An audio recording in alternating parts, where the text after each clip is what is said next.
Hi everyone, welcome to వంట సాగర్. ఇవాళ recipe వచ్చేసి చికెన్ పిజ్జా. చాలా ఈజీగా చేయొచ్చండి. కొన్ని ఇంగ్రీడియంట్స్ ఉంటే సరిపోతుంది. అండ్ ఇక్కడ స్టవ్ మీద ఎలా చేసుకోవాలి, అలాగే ఓవెన్లో ఎలా చేసుకోవాలి, ఇలా రెండు విధాలుగా కూడా నేను ఈ వీడియోలో అయితే చూపించేస్తున్నాను. ఫస్ట్ పిజ్జా బేస్ ప్రిపేర్ చేసుకోవడం కోసం ఒక బౌల్లో ఒక కప్పు గోరువెచ్చని వాటర్ తీసుకోవాలి. ఇందులోనే 2 టేబుల్ స్పూన్స్ షుగర్, అలాగే 2 టీ స్పూన్స్ డ్రై ఈస్ట్ తీసుకుని ఈ రెండు బాగా మిక్స్ అయ్యేలా మిక్స్ చేసుకుని ప్లేట్ పెట్టుకుని ఒక 10 to 15 మినిట్స్ రెస్ట్లో పెట్టుకోవాలండి. 10 to 15 మినిట్స్ అనే కంటే కూడా ఈ ఈస్ట్ అనేది యాక్టివ్ అయ్యేంతసేపు పెట్టుకోవాలి. మీకు బయట బాగా ఎండగా ఉంటే 10 మినిట్స్కే వేడికి ఈస్ట్ అనేది 10 మినిట్స్కి యాక్టివేట్ అయిపోతుంది. బయట టెంపరేచర్ కోల్డ్గా ఉంటే కనుక 20 మినిట్స్ పడుతుంది అంతే.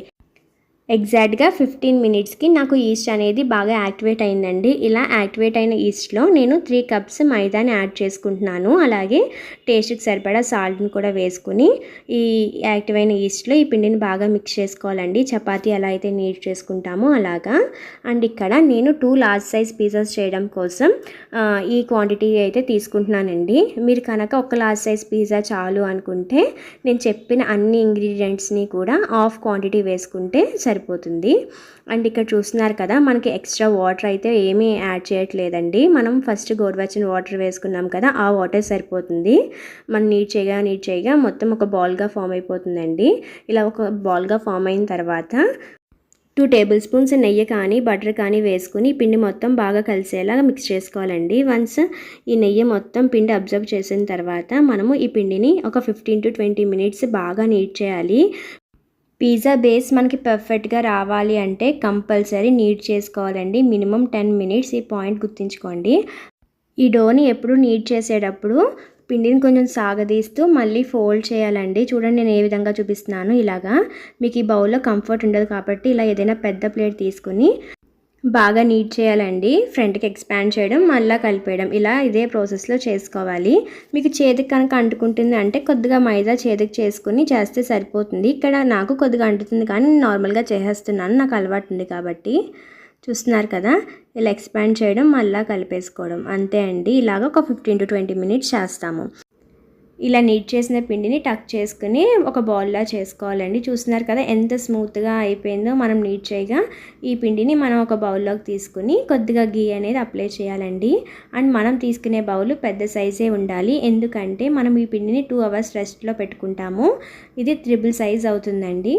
అండ్ దీన్ని మనము 8గా క్లోజ్ చేసేయాలి. ఇక్కడ నేను ర్యాపర్తో క్లోజ్ చేస్తున్నాను. మీరు ఏదైనా ప్లేట్ అయినా పెట్టుకోవచ్చు, కొంచెం 8గా ఉండేలాగా. దీన్ని 2 hours అయితే రెస్ట్లో పెట్టుకుంటాము. అండ్ ఇప్పుడు మనం చేసేది చికెన్ పిజ్జా కాబట్టి ఈ పిండి రెడీ అయ్యేలోపు మనము పిజ్జా రెసిపీ కోసం చికెన్ని చిన్న చిన్న పీసెస్గా కట్ చేయించుకోవాలండి. ఈ పీసెస్ని బాగా వాష్ చేసుకుని మ్యారినేషన్ కోసం పసుపు, కారం, ఉప్పు, అల్లం వెల్లుల్లి పేస్ట్ వేసుకోవాలి. సరిపడినంత వేసుకొని బాగా మిక్స్ చేసుకుని ఒక 1/2 hour పక్కన పెట్టుకోవాలండి. 1/2 hour తర్వాత చికెన్ని కుక్ చేసుకోవాలండి. చికెన్ జస్ట్ సాఫ్ట్గా కుక్ అయ్యేంత వరకు చేసుకుంటే సరిపోతుంది. మరీ గట్టిగా అయితే చేసుకోవద్దండి, ఎందుకంటే పిజ్జాకి చికెన్ సాఫ్ట్గానే ఉండాలి. జస్ట్ మనకి చికెన్లో వాటర్ రిలీజ్ అయ్యి ఆ వాటర్ అంతా ఎగిరే వరకు ఫ్రై చేసుకుంటే సరిపోతుంది. మీరు ఇలా చికెన్ ఫ్రైయే కాదండి, చికెన్ పాప్కార్న్గా కూడా చేసుకుని వేసుకోవచ్చు. మనకు నచ్చినట్టుగా టాపింగ్ని వేసుకోవచ్చండి. అండ్ ఇవన్నీ ఫ్రై అయ్యేలోపు నేను ఆనియన్, క్యాప్సికమ్ కూడా కట్ చేసి పెట్టుకున్నాను. ఇక్కడ చికెన్ కూడా కుక్ అయిపోయిందండి. చూస్తున్నారు కదా, మీకు నచ్చిన టాపింగ్స్కి ఆలివ్ ఉంటే ఆలివ్స్, ఇలా మీకు నచ్చినవి వెజిటేబుల్స్ కూడా వేసుకోవచ్చండి. అండ్ ఇక్కడ సాసెస్ వచ్చేసి నా దగ్గర పిజ్జా సాస్ అవైలబుల్గా లేదు, అందుకని నేను షీజ్వాన్ సాస్ అలాగే టమాటో కెచప్ 2 ఈక్వల్ రేషియోలో మిక్స్ చేసుకుని పెట్టుకుంటున్నానండి. మీ దగ్గర అసలు షీజ్వాన్ సాస్ కూడా లేదు అంటే కనుక ఓన్లీ టమాటో కెచప్లో కొద్దిగా సాల్ట్, చిల్లీ పౌడర్ వేసుకుని మిక్స్ చేసుకోండి. అలా వేసుకున్నా బాగానే ఉంటుంది పిజ్జాకి టాపింగ్కి.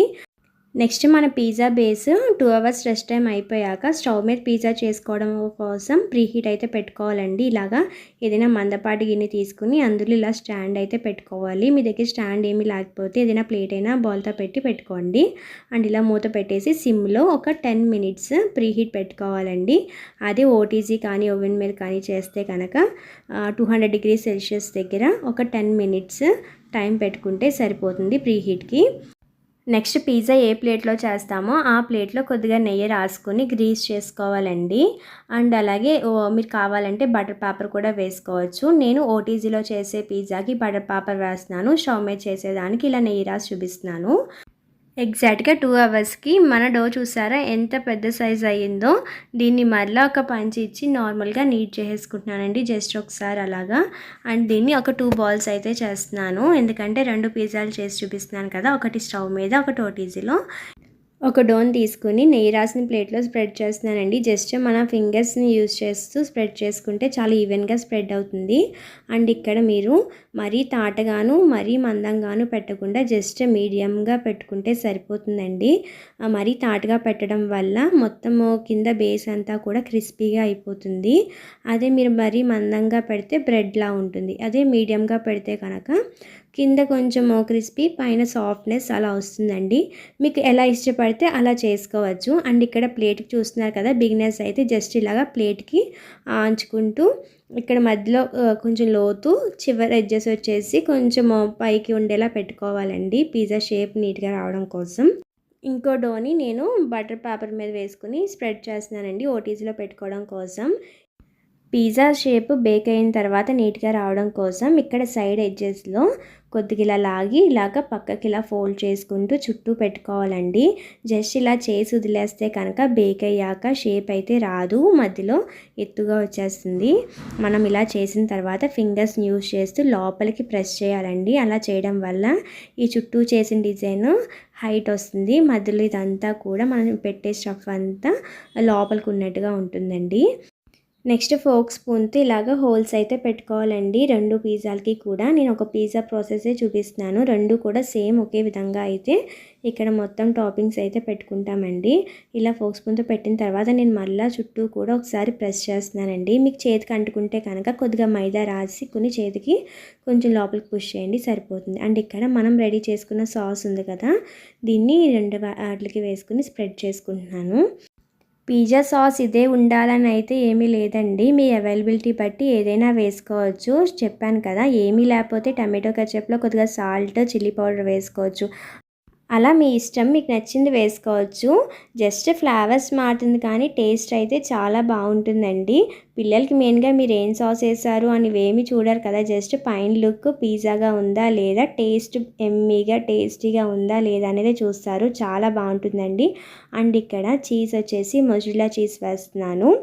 మొజరెల్లా చీజ్ యూజ్ చేయడం వల్ల బేక్ అయ్యాక పిజ్జా అనేది కొంచెం చీజీగా వస్తుందండి. అండ్ ఇక్కడ వెజిటేబుల్స్ అన్నీ కూడా డెకరేట్ చేసుకుంటున్నాను. మీ దగ్గర ఇంకా వెజిటేబుల్స్ అవైలబుల్గా ఉంటే అవన్నీ కూడా పెట్టుకోవచ్చండి. ఇవన్నీ పెట్టేటప్పుడు చికెన్ కానీ వెజ్జెస్ కానీ పెట్టేటప్పుడు కొద్దిగా ప్రెస్ చేసి పెట్టుకోవాలండి. పెట్టుకోవడం వల్ల మన బ్రెడ్కి స్టిక్ అయి ఉంటుంది. అండ్ అలాగే చికెన్ కూడా పెట్టుకుంటున్నాను. ఇలాగా మీకు నచ్చినన్ని పెట్టుకోవచ్చు, తక్కువ ఎక్కువ ఏం లేదు. ఇవి మన ఇంట్లో చేసుకుంటున్నాం కాబట్టి మీ పిల్లలు ఎలా ఇష్టపడితే అలా పెట్టుకోవచ్చండి. అండ్ ఇక్కడ ఇవన్నీ వేసాక కూడా ఒకసారి మొజరెల్లా చీజ్ని మరలా వేసుకుంటున్నాను. ఇలా వేయడం వల్ల మనము బేక్ అయిన తర్వాత కట్ చేసేటప్పుడు ఈ చీజ్కి స్టిక్ అయిపోయి మన ఈ వెజ్జెస్ కానీ చికెన్ కానీ విడిపోవడం పడిపోవడం లాంటివి ఉండవండి, స్టిక్ అయిపోయి ఉంటుంది. అండ్ లాస్ట్లో కొద్దిగా నెయ్యిని చుట్టూ వేసుకుంటున్నానండి, బటర్ కూడా వేసుకోవచ్చు. మీ దగ్గర చిల్లీ ఫ్లేక్స్ కానీ ఆరిగానో కానీ అవైలబుల్గా ఉంటే అవి కూడా వేసుకుని ఇక్కడైతే నేను ఓటీజీలో పెట్టేసుకుంటున్నానండి. ఓటీజీలో వచ్చేసి 200 డిగ్రీ సెల్సియస్ టెంపరేచర్ దగ్గర జస్ట్ 25 మినిట్స్ టైం పెట్టానండి.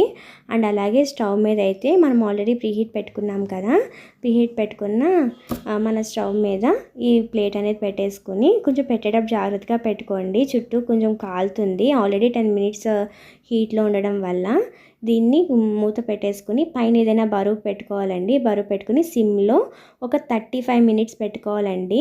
ఇక్కడ చూస్తున్నారా, ఓటీజీలో ఎగ్జాక్ట్గా 25 మినిట్స్కి బేక్ అయిపోయింది నాకు. అండ్ స్టవ్ మీద వచ్చేసి ఎక్స్ట్రా 10 మినిట్స్ అయితే పడుతుందండి, కానీ పర్ఫెక్ట్గా బేక్ అవుతుంది. రెండింటికి అంతగా డిఫరెన్స్ ఉండదు. అది కూడా కట్ చేసి చూపిస్తానండి. ఇక్కడ పిజ్జా చూస్తున్నారా, అచ్చం బయట కొన్నట్టే వచ్చింది. షేప్ కూడా చూస్తున్నారు కదా, చుట్టూ ఎడ్జెస్ పైకి ఉండి లోపల స్టఫ్ అనేది కిందకు ఉంది. అచ్చం బయట కొన్న పిజ్జా లాగే ఉంటుందండి, ఏమాత్రం డిఫరెన్స్ ఉండదు. అందులోని ఇక్కడ మనం పిజ్జా బేస్ని కూడా మనకు నచ్చిన విడితిలో చేసుకోవచ్చు, ఇలా అలా అని ఏమీ లేదు. ఇక్కడ చూస్తున్నారా, స్టవ్ మీద చేసిన పిజ్జా కూడా రెడీ అయిపోయింది 35 మినిట్స్కి. దీన్ని కూడా కట్ చేసి చూపిస్తున్నానండి, చూసేయండి. సేమ్ ఇందాక ఓటీజీలో చేసేది ఎలా అయితే వచ్చిందో మనం స్టవ్ మీద చేసింది కూడా సేమ్ యాజ్ ఇట్ ఈజ్ వస్తుందండి. అసలు డిఫరెన్స్ అయితే ఉండదు. ఈ రెసిపీని తప్పకుండా ఇంట్లో ట్రై చేయండి. పిల్లలు చాలా హ్యాపీగా ఫీల్ అవుతారు. అండ్ మీకు ఎలా వచ్చిందో కామెంట్ చేయడం మర్చిపోవద్దు. Thank you for watching Vanitha Sagar.